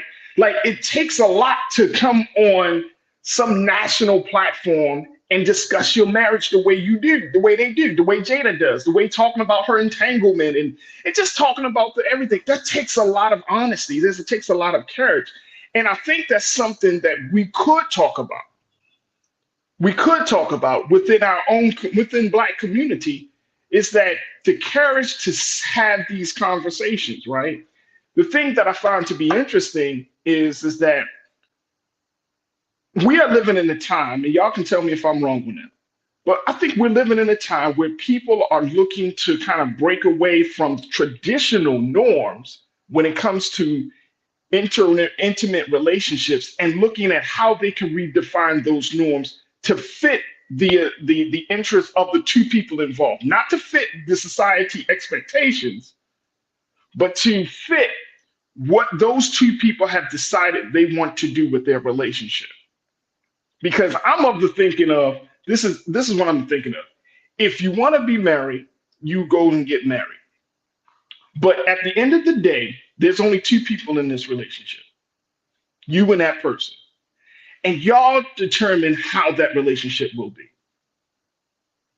Who are we, even though you put it out in the public space, but really, who are we to say, y'all ain't doing it right? That's your relationship. That's between you, that person, and the creator. That's your relationship. These are not two people that are like completely out of it. They don't have consent. They don't. That's their relationship. And we look at other people's relationships, right? We look at prime example of this, Oprah and Stedman. I had a chance to meet Stedman, had him on my show when I was doing a radio show back in Baltimore. He came into the studio. The man told me from his own mouth, that he said, "Do you know how many times I tried to, what did he say? That he proposed to Oprah?" He said, "Farajii, I have tried to propose to this woman so many times." He said, "After a while, I just gave up because she didn't want to get married. Because you tell me today that love doesn't exist between those two individuals, that they don't operate in the space of being lifetime partners." Talk to me. No, I agree with you to me. when it comes to what people should do, what I think works for them. I think when it comes to Will and Jada, again, because they have included us on this journey in such an intimate way by what they have written, by what they say during interviews. And now, again, here comes a book. So some people are saying this is really strategic in helping her get her money up when things get quiet. She puts more stuff out there that is, salacious and headline grabbing. And she knows what not just Black folk, but people in general want to hear when it comes to, oh my gosh, not them, clutch your pearls kind of moments. But I do think, to your point, that for me, they probably have felt a lot of pressure to live up to expectation. Again, because they have been the Hollywood it couple, Black couple, but transcending just the Black community, at large. When they did things like, let's protest Oscars so white and those kind of things, it made such a big impact that, we've seen changes in the Academy. They have, lots of power, especially from both of them being Hollywood, royalty. So that hope for that union and the way the public probably, has all this, vested interest in them has made it very difficult for them to be as authentic as, I guess, what she's doing now. Now, they have become very much more open in the last, 9 years, especially since like 2020.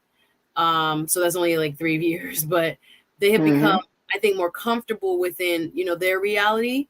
And I think if they have been separated, and it's almost like saying, just by the tidbits, I haven't seen the whole Hold a Copy interview yet. It hasn't dropped yet, but to look at like how they have to almost bring the couple, like the country, the public along their journey. Because again, my brother talks about this. People make more money when they're married. There's a whole industry around a man being coupled up, a woman being coupled up, and that brand for both of them increases in value. We can have a whole conversation about that. That's the hard when the reality is not what the public wants, and the reality is they have actually been separated for quite some time, and it took them this long to get comfortable with, or to make us comfortable with, like, after the slap, we just knew, okay, something really, really wrong here. So, but now it's finally like, let us breathe, let us live, let us give you what is really happening. No one really knows what's going on in anybody's household, honestly. No. But here they are finally, another button being pressed, another TMI, but maybe they need it so that they could live. When you see it like this, Farajii, I believe somebody about to out somebody with a side relationship, or somebody got some pictures of somebody, and so they have to, get ahead of it. There's one theory, not to say that happened here, but allegedly, this is just their way of, I think, bringing the public into their current reality, which they already knew. They was living separate. They already knew. They have kind of like moved on. Even sometimes watching Will Smith's Instagram, I always wonder, you'll see, Jaden and Willow and his big son Trey in some of the videos, but you never see Jada. I'm like, you're in Patagonia. Where is Jada? You're in this. Where is Jada? Like, I always wonder, he must take one vacation a month. Like, how do they make this work? But you never know based on social media. So that's why. But see, that's what I'm saying, though. It's not. don't get too vested because you really don't know what's really going on.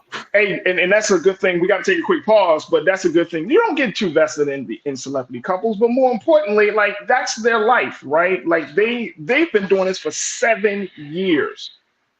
So if they've been doing this for 7 years, that just simply means that they have come to this place of like being comfortable with their new circumstances, right? But they were still showing up on red carpets together. And they still showed up on red carpets.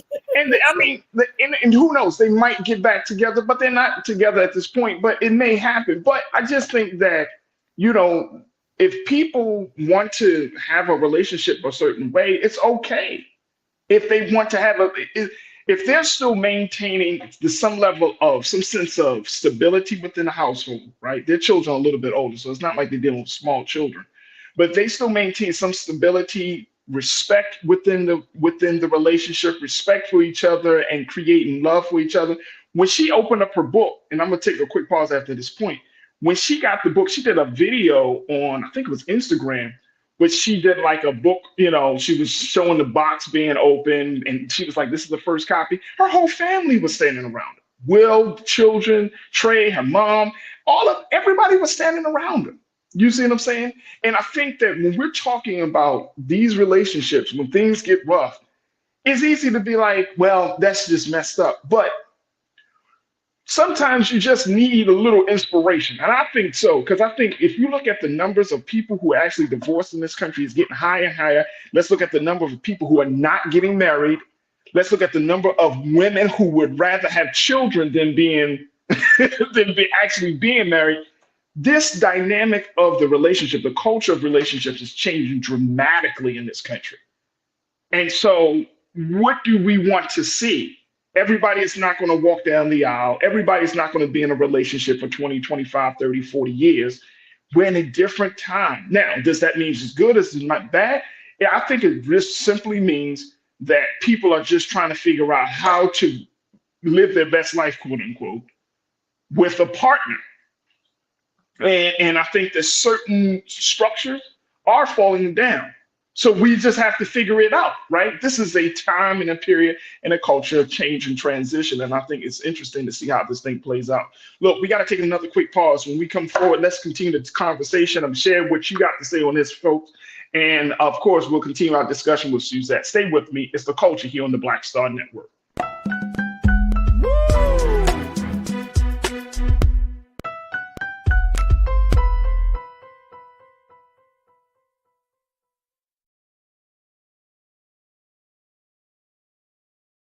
When you talk about blackness and what happens in black culture, we're about covering these things that matter to us, speaking to our issues and concerns. This is a genuine people-powered movement. There's a lot of stuff that we're not getting. You get it, and you spread the word. We wish to plead our own cause. Too long have others spoken for us. We cannot tell our own story if we can't pay for it. This is about covering us. Invest in black-owned media. Your dollars matter. We don't have to keep asking them to cover our stuff. So please support us in what we do, folks. We want to hit 2,000 people, $50 this month, raise $100,000. We're behind 100,000, so we want to hit that. Y'all money makes this possible. Checks and money orders go to P.O. Box 57196, Washington, D.C. 20036-0196. The Cash App is $RM Unfiltered. PayPal is R Martin Unfiltered. Venmo is RM Unfiltered. Zelle is RolandSMartin.com.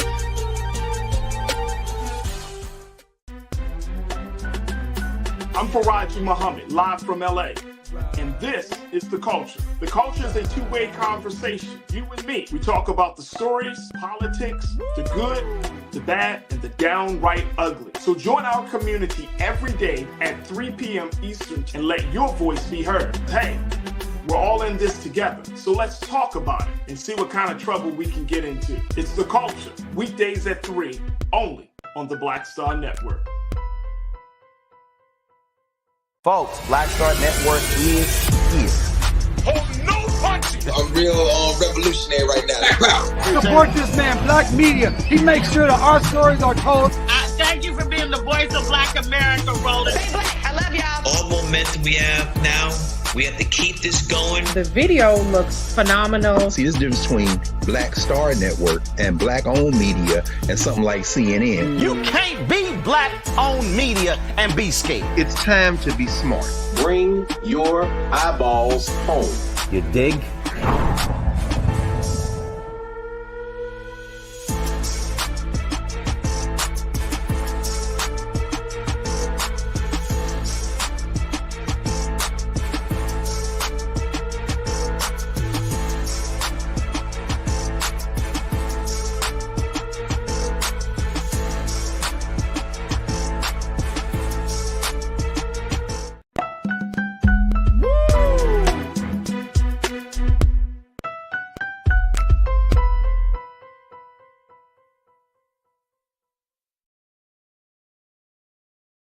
All right, folks, welcome back to The Culture. Talking about the new revelation coming from Jada Pinkett Smith, as she revealed that her and Will Smith has actually been separated since 2016, folks. For 7 years, they've been living separately, and they have been living different lives. This is what came from the actress and producer and writer. But now, she says she finally is at a place that she can share that information with the public. And just wondering, getting your take on this, folks, and also bringing my sister Suzette back into the frame, just getting the take of this, because this is a woman who has shared so much of her life on various platforms, including her own show, Red Table Talk. But I think it's interesting that we, y'all tell me if I'm wrong on this, Suzette, but it's interesting that folks get mad at Jada for oversharing. But if y'all look at people's social media lately, do y'all look at what's on people's timeline lately? I mean, come on, y'all. This is the culture of oversharing. We love it. You know what I'm saying? I think it was Kerry Washington. She just had a major interview. She talked about how she considered suicide and weed, and she was sleeping around, right? Like, this is the culture that we're currently living in, where this is beyond the celebrity. I think this is just the human space that we find ourselves in. People are oversharing everything. Come on, what is the point? Look, a lot of us go on social media to see what's going on in other people's lives. Come on, yo. Come on. Now nobody likes the oversharing. No, I don't want to know. It's all about business. It's all, you know what I'm saying? I just want to put my information out there. No, you want to know what's going on in your friend's life, your homegirl's life, your man's life. You know what I'm saying? Like, this is the culture of oversharing, right?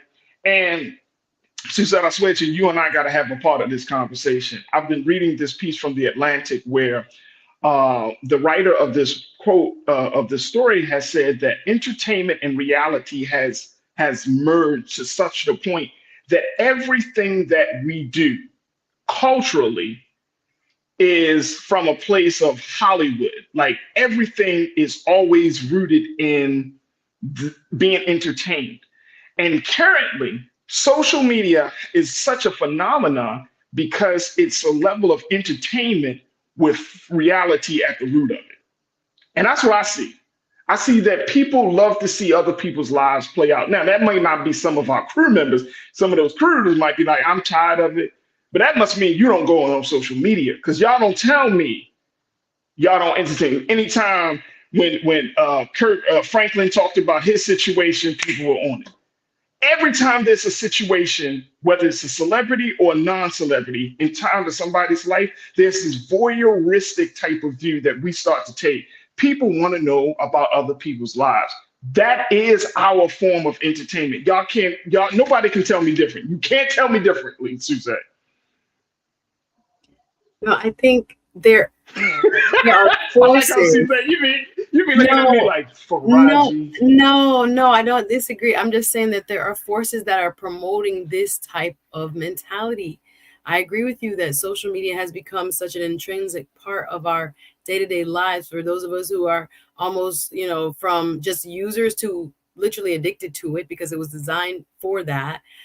So much so that we have lost track of, real relationships and real contact and real interactions. But it's not by chance, especially getting back to like the Will and Jada story, that this type of story, grabs headlines. People know, what messiness and what kind of more sordid details, pique the interest of the general, population.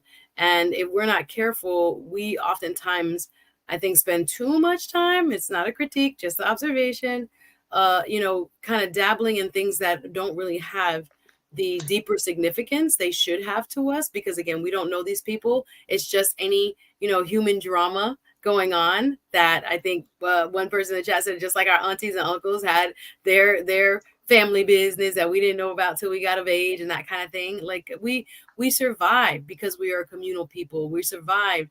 I'm talking about the human race because we are wondering what happened to somebody, and storytelling is powerful. So learning from that story helps us survive and teach a lesson, to others. So I think it kind of does appeal to our very nature when it comes to understanding other people and trying to put pieces of public puzzles together and figuring out the characters, etc. But I think we also have to be careful that it's not appealing to more of our, what the Supreme Court calls our prurient nature, where we're just looking at it because it's salacious and it's titillating and, oh my gosh, I cannot believe they're not perfect. Too late. But if you're not conscious of that within your own self-awareness, you can start to just ingest that without any kind of thought, any rhyme, any reason, and you're not evolving. You are kind of a consumer, if you will. And people want eyeballs of consumers. People want us hooked on, information that doesn't really affect or better our lives, but entertain. And they have been, again, skillfully creating apps, skillfully creating, across social media, things that have us glued to entertainment without actual substance. And so we have to be really aware of that, even though I do think there's value in some of the conversation we're having today on the culture about this type of relationship. I think it kind of allows us to understand that, marriages are a journey and that no one is perfect. Even the most idealized couple has their issues. No wonder we've been hearing so much when she posts about Tupac, because people are like, you have a husband, why are you posting about Tupac? Well, in her mind, she's already moved past certain things because they haven't been, living in the same home. So I think it gives us a better idea that, people can define relationships for themselves. But when you're a celebrity, you have a lot more pressure and, again, a lot more dollars. And the marketing around you has always been stronger when you're together. And therefore, you just keep pretending, you keep going, you keep making the public appearances so people think you're one thing. I think that's also very true for us as individuals. I don't think reality meaning, everyday life. I think it's curated reality, what you want to believe about you or to see about you. I don't believe, and we should not believe everything we see on social media, because clearly you can have the Oscars picture and then the slap comes 2 minutes later, and then the book comes 2 years later telling you, well, we have been together, so that's that. So oftentimes we get kind of caught up. We just have to, I think it can be an escape, but we also have to keep ourselves grounded and know that we need balanced, substantive conversation and information to build with, and not to be so consumed and carried away with, again, the frivolity, some would call it, of gossip and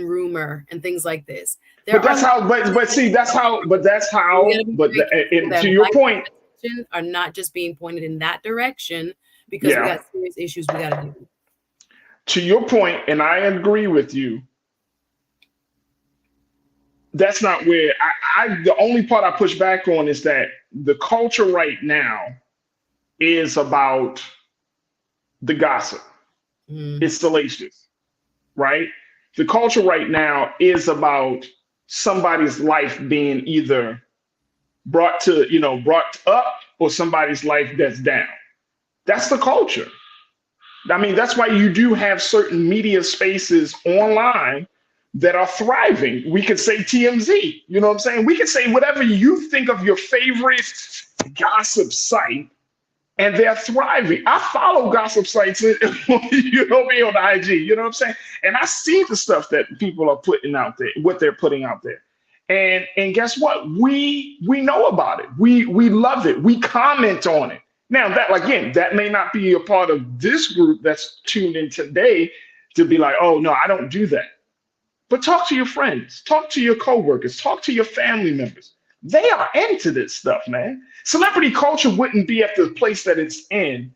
Oversharing wouldn't be as strong as a part of the culture if no one else was into it. If everyone, oh no, that's just, we're not going to pay attention to it. No, we pay a lot of attention to this stuff. And I think that if we don't admit to it, we're in a state of denial, and you give me the address of where you live in, because that's huge. Farajii, when it comes to, don't mean to cut you, but when it comes to media and public relations, what people see most often, they believe. That's why we hire PR firms. That's why even in the music industry, if they wanted to make gospel the most powerful and popular music, they could, because they control the means of getting it to the public. And what you play over and over again, even though you might despise the messaging behind a Sexy Red and whoever else that is popular, but people know that if they feed it to you over and over again, you start to eat it, whether you like it or not. So here's the thing though. Hey, Suzette, guess what? What comes first? If you're giving me gossip and you're not giving me full evolved substance in Black spaces, I think of myself as I am gossip. I am not gossip. This is what is being provided. So what you're saying, but and trust me, I'm not disagreeing with you. I'm just saying that there needs to be a conscious, deliberative effort to push back on that level of propaganda. Can we use that term? Yes, propaganda. You know what I'm saying? Like, we're not pushing back on that propaganda, because look, we could talk about certain things. We as individuals have to seek balance. When you eat your diet every day is a lot of gossip. You have to say to yourself, wait a minute, what about my life has improved? If nothing has improved, what can I get? Where can I get real information, Black Star Network, to look at other parts of myself that I don't know about, other issues that I don't know about, things that I hear, maybe a friend or someone at work, a coworker mentions, I should learn a little bit more about. We got to work on making ourselves smarter so we're more competitive. And again, to know about a lot of different things is better than to just be focused again on one type of information. Get your gossip in if you want. I'm not saying don't do it. I watch the Shade Room every time that I look and I flip and I see what pop culture is saying. That's true. But we have to also demand in Black spaces that don't just give me entertainment and music news. I think when you see those sites also pop up with what happened in Congress and who voted on what, you look at the comments. Plies himself, the rapper, has also dabbled into the discussions about politics, and he gets a lot of response. Black folk also want that elevated conversation. But see, here's the thing, though. Here's the thing. Feeding us is a cheap diet, so they can sell us these terrible rapists all day long and corrupt the children. Hey, look, we got to take. Let me. No, it's all right, Suzette. You always go off on me in the show, so I'm not. This is not surprising. Look, I got to take a quick pause. When we come back, let's talk a little bit. Let's just wrap this thing up in a nice bow, folks. Stay with us. It's the culture here on the Black Star Network.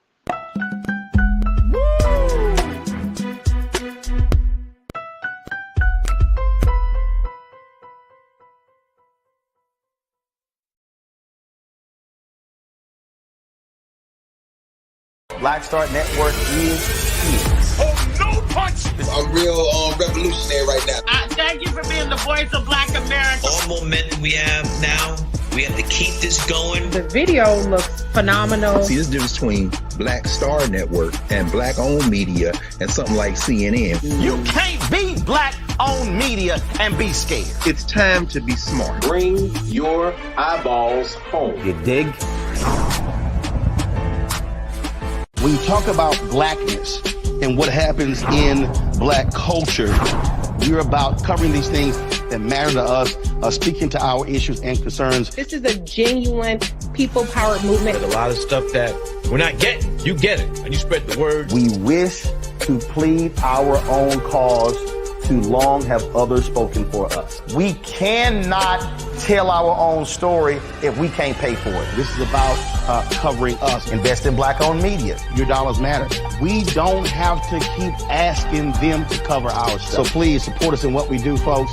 We want to hit 2,000 people, $50 this month, raise $100,000. We're behind 100,000, so we want to hit that. Y'all money makes this possible. Check some money orders. Go to P.O. Box 57196, Washington, D.C. 20037-0196. The Cash App is $RM Unfiltered. PayPal is R Martin Unfiltered. Venmo is RM Unfiltered.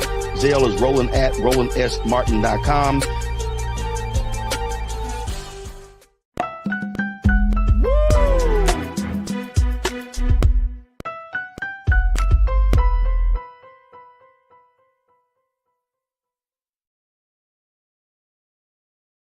All right, folks, welcome back to the culture here on the Black Star Network. Got my sister Suzette going.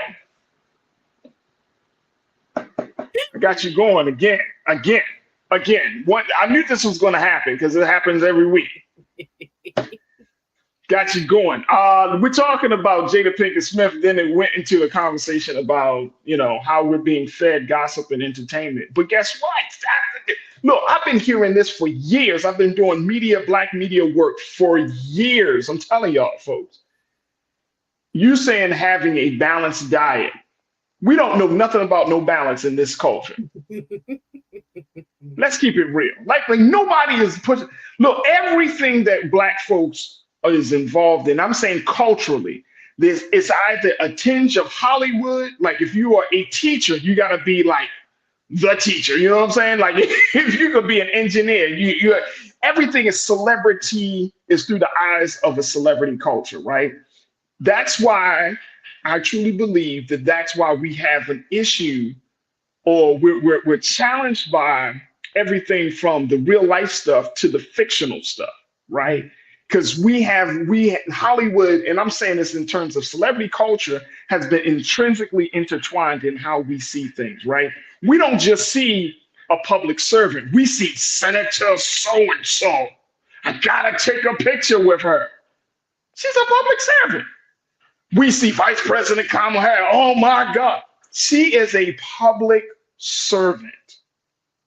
But we see first, I never forget, this is no shade to her, but First Lady Michelle Obama, when she was asked the question, like who she wanted to be, and she was saying Beyonce. Got her a lot of flack, right? But there is this blurred line between reality and entertainment that we're seeing more and more of, right? So there's this political, if you're talking about politics, you could talk about education, you could talk about any place, but there's this, it's always these theatrics that comes along with it. You can't just be a normal, like we don't know your name, quote unquote. What is your brand? My brand is being a servant, a public servant, but you gotta have a brand attached to that. So my point is that like we're in this space that as much as we push back, right? How many of us are going to actually just divest ourselves from consuming this type of content? Because that's where our culture is. Now we get mad at people for oversharing and for being exclusively like just open, right? We get mad at them. But look at the culture that we're in. How do you want to get mad at somebody for being a product of influences they have no control over? Well, they don't have control over that. I do think there are many of us and Black folk in our community that do make a conscious effort to go beyond what people are trying to feed us, metaphorically speaking. And that's why channels like this exist. That's why there are creators who have support when it comes to substantive discussion, when it comes to understanding real issues, both interpersonal, right? Just because we talk about relationships and other things, those are real issues for us too. How to make sure we understand the dynamics of men and women and families and those type of things. Those things help elevate the community as well. Those have its place as well. When it comes to the mental health piece and advocacy and discussions that we've been able to use these platform like Mr. Martin's here and others to talk about, that has helped shift the culture as well. What we're saying is I'm saying that there is a place for the entertainment side of us, because again, we are very talented people and we have many layers to us. And again, we are trend setting when it comes to arts and culture, music, and beyond.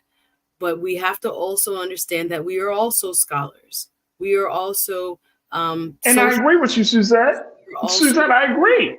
Have such a vision for what this country, what other places, other things that we discuss here can be, so much so that we have to respect all of it and seek it out. And when we do see media and other types of informational outlets highlighting those things that we want to see, we got to support it. Because if not, the eyeballs, they not lying. The eyeballs gonna go where there's Black information. And if it's always centered around music and Hollywood and all that. And again, not to diminish those contributions, but we are more than our entertainers. That is not the only leadership we want in the Black community. We want I agree. well-rounded voice or voices to come to the fore. But yeah, it's cheaper, and it also keeps us more controlled when it's only this small group and tidbits about people's personal lives as the driving factor of what mainstream considers Black media. No. When it came to understanding dynamics of our country from its inception, the folks who started the first Black newspapers, the first people who started the first Black information givers understood their power, and we still have it. We just got to continue to cultivate that side of our audience. And again, you have to kind of get what they say, more flies with honey than vinegar. You got to have a little honey. I get it. Can I speak to that? Can I speak to that? But can I speak to that very quickly? People real meat too. And look, can I speak to that? Sure. Real quick, we use celebrities as a driving force to bring our people in, right? Like, celebrities aren't there to just perform or do whatever, their talent is, but they're used as spokespeople. And we know that. We kind of bank on that. So if I have a celebrity guest on the show, right, then guess what's going to happen? People are going to come and watch the show. Now, even though the celebrity guest may not be the most knowledgeable about a situation, right? You know what I mean? Like we have people. You mentioned Sexy Red. Like, she came out the other day and said that Trump should be back in office, right? And that, he was the one responsible for all getting us stimulus checks and all that. Now, as misinformed that the little sister is, right? People were going in on her on social media. But at the end of the day, you were listening. See, you see what I'm saying? Like, you were there, you were listening. They're not giving us nobody else. No, see, they don't have to give us anybody else. We got to cultivate new people. I agree with that. And here's the thing.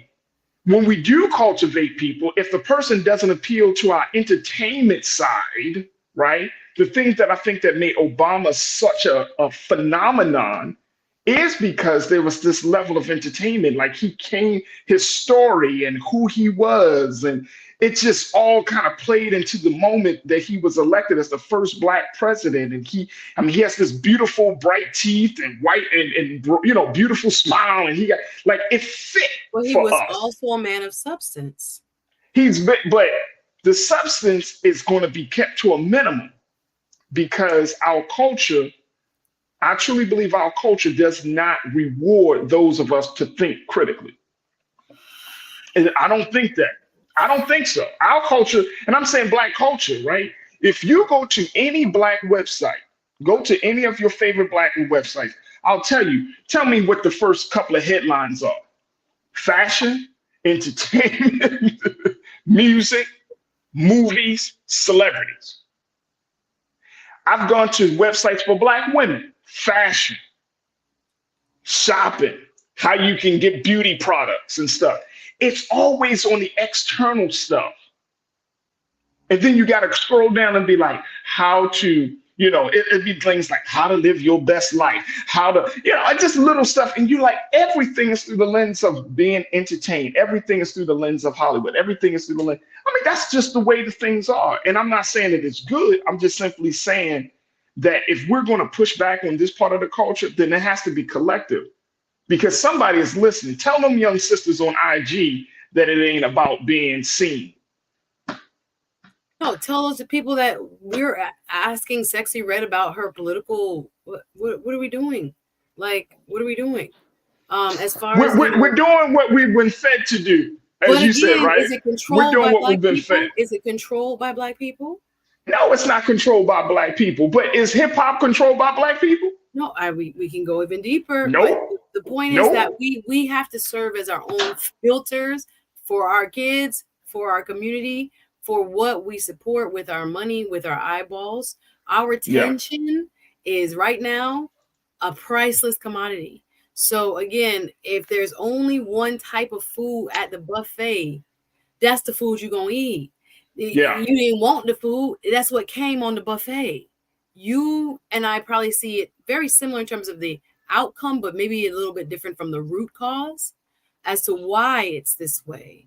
But if we cultivated minds from the school-age children up to now to think critically, we would have a very different kind of collective. I agree. So I think you and I are on the same page. Adult now that's sitting in front of his or her phone at 18 and what they're interested in because they grew up now with, a TikTok kind of generation of understanding that we have 20-second sound bites or less, and people are going to like you or dislike you because of how pretty you are, how you put yourself together. Did they like your outfit? And they're worried about the wrong stuff. There is a shift that's happening not only in Black America, in the greater culture that we are a part of, and therefore we are also a product of. We got to be more conscious in the sense of intentional. We got to be more intentional about what's going on, right? Like now that we know that these things are happening, now that we know that sometimes Black celebrities can be used as tools and fools to bring us into a situation that's not in our best interest. We know that. We also know that there is an effort to keep us dumbed down. We do know that. We know that there's also an effort to make sure that our story is not being told, which is why we even have a Black Star Network. We know all of these things. We got to be intentional. And I think that somewhere along the line, we don't all wake up ready for the revolution as Kwame, brother Kwame, who said that? I forgot the brother's name, brother Stokely Carmichael. He always would answer the phone, ready for the revolution. We don't wake up with ready for the revolution. We wake up ready for the indoctrination. We wake up ready for the timeline. You see what I'm saying? Mm-hmm. And so we just got to be more intentional. We know these things are happening. But somewhere along the way, we have told ourselves that we either can't overcome this is too much, or look, all I'm gonna do, man, look, we don't have the patience to go through this process of liberating the mind, the heart, and the spirit from a system. So since we don't have the patience, we like, man, see, ain't nothing Black folks ain't gonna change. I'm gonna just go out here and get money. And we walk away from the very thing that could take us to the next level. So there's a lot at play, and I agree with you. Look, trust me, I agree with you. It's not always about partying and entertaining and all of that stuff. But I do know that in my years of service of young people and adults, when you try to teach Black folks to do certain things or trying to take us in a different direction, as much as people say, well, y'all shouldn't be talking about Jada Pinkett Smith, if we're talking about something else, then people be like, man, y'all always stay so serious. You can't win for losing. That have the stomach and the attention span, if you will, in this microwave society to want the long form journalism, long form deep dive into topics. Right. There is audience for that. We just don't have enough of a supply of that. Our supply is the entertainment business, and so we are eating what is supplied. But I do think there are people within our community, a lot more than we know, that will eat different food, if you will, metaphorically speaking, if it was offered. But who is feeding it? Who is putting together the programming schedule at the radio station? Who is putting together, the website? Maybe the websites are Black owned. Maybe they have to do certain stories to get advertising dollars. So the makeup companies can sponsor the website, or the whatever brand of fashion can sponsor. There are so many decisions being made, and what we consume. But I think it's both on a global as well as an individual level. We have to, each person, decide what is important to me, and I'm going to try to seek out and support, either if I can put $1 on it, or if I give my attention to it, write a comment, comment, share, whatever way we can support what is actually substantive, or that we see a deeper reflection of ourselves in, we got to support it. So we can do that on a daily basis. But I just feel like the mass production of this kind of like mindless media is not just a symptom of Black culture. I love it. It's for everybody, and we are also a part of the bigger culture, so we are also suffering as a part of it. But anyway, I know we gotta go. We gotta go. Hey, Pastor Damon Blissett said, "Well, we did just have an extended segment on this." Y'all the problem. Y'all don't like it, but y'all the problem. No, we're trying to take it a different direction, but no, people have to realize we have to have balance. We're not saying it's all bad, but we have to have balance. We do have to have balance. My sister Suzette, every time she comes on here, y'all, she brings something, a different energy, a different spirit. I'm feeling her energy today. She ain't playing no games today. Thank you. Suzette ain't playing no games. Make sure y'all follow her on all social media platforms. Thanks so much. She's not pulling out no BS, y'all. Make sure y'all follow her. Suzette Speaks. She's also subscribe to her show on YouTube. She does the Suzette Speaks show. She's also on Pantheon, so that support is definitely necessary. And just continue to follow her. She's doing dynamic work, and she's doing her part right there in South Florida. Suzette can be found every Wednesday here on The Culture. Suzette, can't thank you enough. Thank you so much. Thank you. We need these robust conversations. Hope you guys enjoy. No doubt. Thanks for watching. No, thank you. Yes, ma'am. All right, folks, that's going to do it for us. I'm going to thank each and every one of you for joining us in the discussion. Big shout out to my online culture crew. Oh my gosh. Truly, truly appreciate each and every one of you. Big shout out to my production team, Joe, Shannon, Lisa, Maddie, Chris, my man, King Keenan. Thank you for making this show possible. Folks, your support is everything. If you enjoyed the discussions, even when we have these kind of like ongoing conversations like we just had a moment ago, make sure you go to the blackstarnetwork.com, blackstarnetwork.com, download the app for free, follow us on social media, and continue to support us here on Black Star Network so we can just have these discussions in a very, very unfiltered way, and more importantly, a way that is relevant and relevant to us as part of being as part of Black America. So your support means everything to us. So make sure you give to that, and make sure y'all stay tuned. Of course, starting on Monday, we're going to be having our Black Men Summit. The Culture will be hosting the Black Men Summit, folks. We can't express this to you enough. The dynamic voices that we're going to bring to you by the grace of the God, it's going to be amazing as we're talking about redefining, and celebrating Black manhood. This is going to be a different and much more special conversation about Black men than we ever had on this show.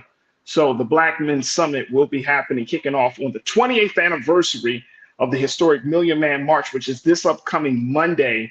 You don't want to miss this week of all next week of special conversations related to Black men. So you should be looking forward to that. So I thank each and every one of you. Follow me on all social media platforms, The Real Farajii on IG. You can follow me at Farajii on Twitter. I would love to connect with you, and let's continue the conversation. As always, never be afraid to challenge what's wrong, stand for what's right while being yourself in the process. God willing, we will talk tomorrow for another exciting edition of The Culture right here, only here, exclusively here on the Black Star Network. Have a great evening. Peace.